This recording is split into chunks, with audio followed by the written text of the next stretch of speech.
L-glutathione, master antioxidant, with alpha-lipoic acid and vitamin C. Ito po ay pinagkakaguluhan dahil sa kanyang beneficial side effects na pampaputi. Kasi napapansin kasi nila na, uy, ang ganda ng balat mo, ganyan-ganyan, yung skin. So yun, sabi ko dahil yan sa glutathione, irregular ang menstruation ko. So napansin ko, simula nung uminom ako ng glutathione at saka Royal C, sabay yan, as in everyday, na-regular yung menstruation ko, as in monthly na talaga. Oo, samantalang ang dami nang gumamot sa akin yan, hindi nila na-regular. Royal C, sodium ascorbate, ang alkaline-based vitamin C, stomach-friendly at nagpapalakas ng immune system. Noong una, hindi ganun kalakas ang resistensya ko sa ulan at saka sa pabago-bago ng panahon. Pero nung nag-take ako ng Royal C, okay lang kahit medyo maambunan ako, kahit medyo magbago-bago. Katulad nga ngayon, pagpunta ko dito, medyo naulan pa. Pero okay ang pakiramdam ko.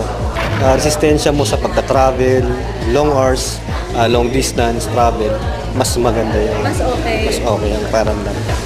Livermax Slimarine Capsule.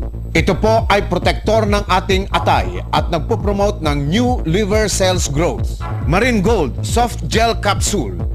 Ito ay mula sa natural extract ng deep sea shark liver o squalene. Sobrang stress.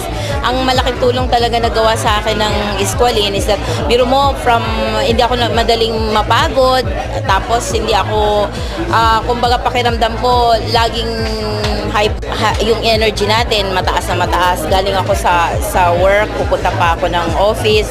Ang ating work is from 5 o'clock until 11.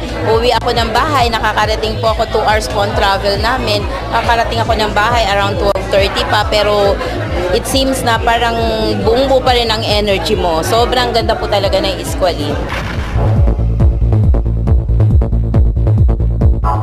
Sa coffee kasi, actually hindi ako mahilig mag-coffee, pero the first time ko uminom ng coffee, nung naano ko kasi caffeine free siya. Nare-regulate nito yung bowel movement ko. Kasi actually 4 days, 5 days hindi ako nagdudumi.